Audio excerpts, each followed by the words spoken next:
Where's it goes? We need to talk about these mini sets, expansion thingies that you're trying to do with Universes Beyond, or like, side projects. Aftermath didn't hit. Assassin's Creed has already been smeared on the internet for like 2 weeks now. So I'm not going to add onto the dog pile. I'm here to give you a helping hand and hopefully make these better in the future for consumers. Grab your pen and paper. Let's get this done.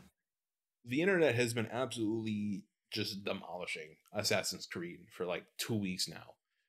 It's a mini set, and everyone has like the intentions and the feelings from Aftermath being horrible. That their initial assumptions about the set is it has to be bad, right? It looks like an okay set. Like, it's not like, man, I can't wait to open that. There's a few good cards. I'll probably pick up singles, but like, I'm not running to the line to crack open packs and like, ooh, I hope I get this. It's just that set, that desire just isn't there. So today, let's make the set better. We're going to have some key discussions as to what I think you could probably do, and I'm talking to you wizards, to make the packs, the set, everything feel like a better experience for consumers, where you could probably start, pushing these sales a little bit more, instead of having to cut quantities and short printing it to make the product look better. There are 4 things that I want to mention to maybe push Wizards of the Coast into the right direction, to get them thinking about making a product that's a little bit more consumer friendly when it comes to these mini booster thingies. First being the packs themselves, followed by let's get our timing right and not drop a mini set right after the major set of the year. Number 3, let's make it a little bit more format intentional.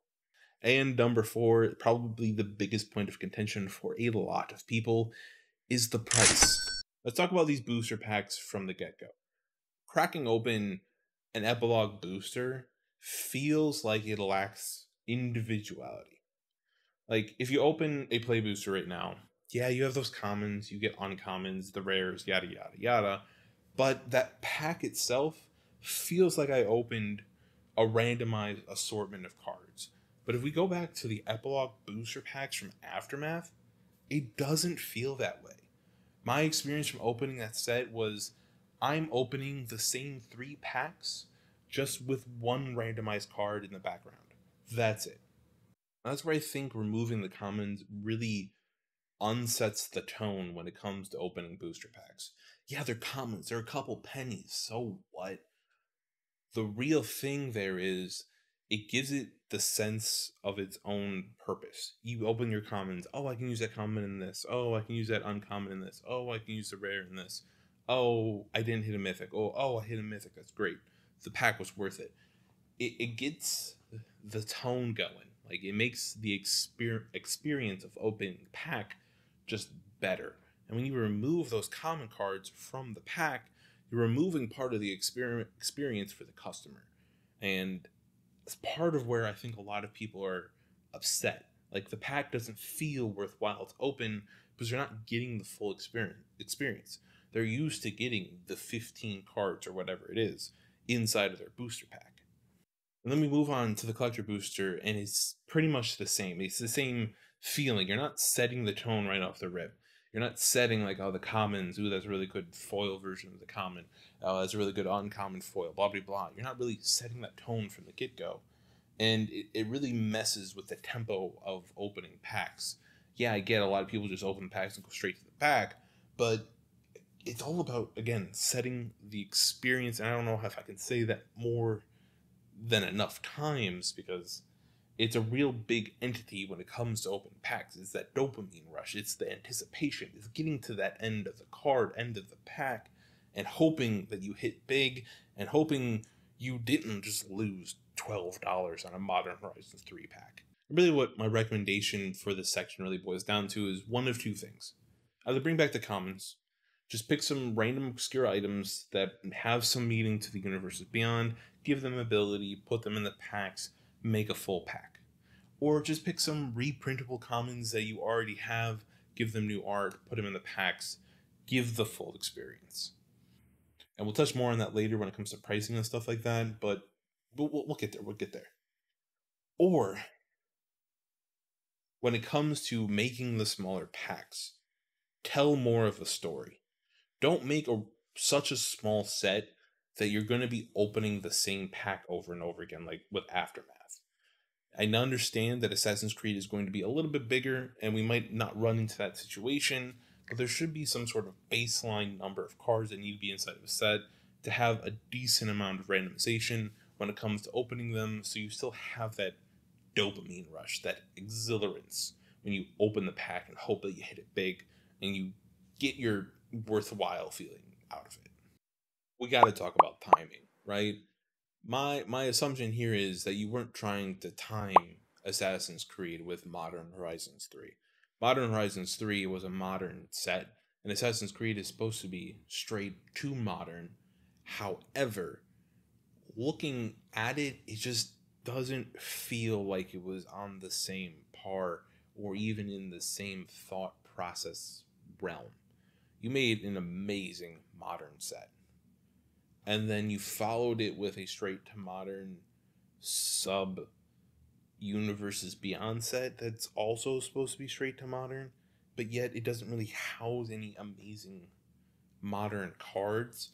So if I was a betting man, which I'm not, so all of this will be with a grain of salt, is that the timing with this and Modern Horizons 3 is you're trying to use the hype off of Modern Horizons 3 by giving a supplemental modern set in ways to promote Assassin's Creed, the video game that I think is coming out in like November or something like that.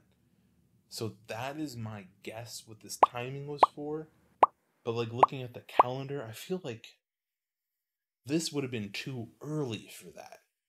Doing this at the end of June, beginning of July, to start anticipation for a video game that doesn't come out for a few months. So I'm guessing I'm probably wrong here. My recommendation here is spread things out, please. There's absolutely no reason that this needed to be so close to Modern Horizons 3. You really didn't. Unless your true intention is what I said, then why? But realistically, if you were to have put this in a better spot, it would have been between Q3 and Q4. Now, I'm going to guess you have something planned for that time for something else that's going to be a little bit of a pop-up or whatever. But if you're going to do that, you could have done a little bit better at stretching it between Modern Horizons 3 and Bloomburrow. You could have done a much quicker spoiler season for, Assassin's Creed, dropped it all in one day. Hey, this is out next week. Grab your packs. Done. Next up, we got to talk about like set intention. Okay, I'm gonna use Aftermath for this, which is wild.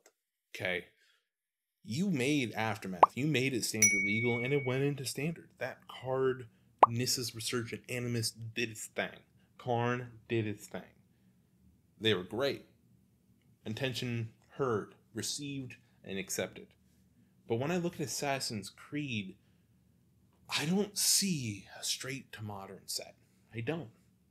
I see hey, we're going to make a modern set, wink, but this is really a commander set. Because we're putting free running in it and printing a crap ton of legendary creatures. But it's a straight to modern set, don't worry. Those aren't commanders.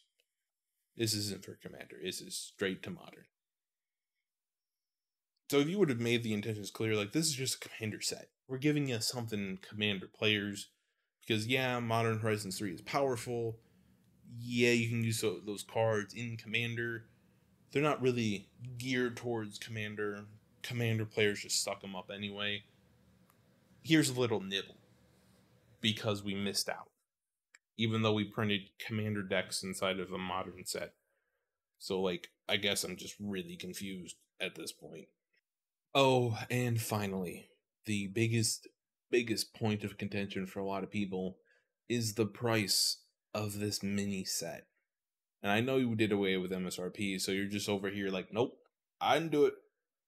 MSRP is gone, therefore the market decides the price and the price is the price. Well, you could start selling them at a cheaper price to the distributors, and the distributors could then sell it at a cheaper price to game stores, and game stores could lower their price and let the market go from there. You're dealing with smaller packs. So you're removing product away from the hands of consumers and saying, hey, this is a novelty rare item. It's smaller, but it's rarer. So you gotta pay more money for it. That's crazy. The only time you can really make that argument valid and true and feel somewhat acceptable is when you do things like Lord of the Rings or Fallout. Those were complete, flushed out sets that deserved to have some type of rarity to them because they were good, they were enjoyable, they were desired. But you didn't do that with Assassin's Creed, and it feels very lackluster. And the price that's being demanded of it feels like more of a reseller's market entity than a consumer accepted product. You're getting people that are just buying the collector boosters to put on shelves, not caring what's in the booster packs, hoping that they're rare enough that in the future somebody's gonna like, oh, I want to open Assassin's Creed collector booster box. I'm gonna drop $400 on it because there's only X number of copies left or boxes left. And you can see that in the pricing because, like, if you take a look at TCG Player, the price in the collector booster box is skyrocketed. There's a huge gap. But if you look at the Epilogue boosters, they went down. They just dipped, right? So you can see that people want the collector boosters, probably not for opening, would be my guess. They're probably holding them some kind of long-term investment because if players wanted to open them, then we would see a similar trend inside of the Epilogue boosters because the people that can't afford those $375 collector boosters that are smaller than regular collector boosters would be buying the cheaper option. And they're not. They're just getting cheaper and cheaper because the product isn't desired. It's just a reseller's market. I guess I need to finish this off by saying my recommendations, but I think at that point, that entire spiel kind of made that clear.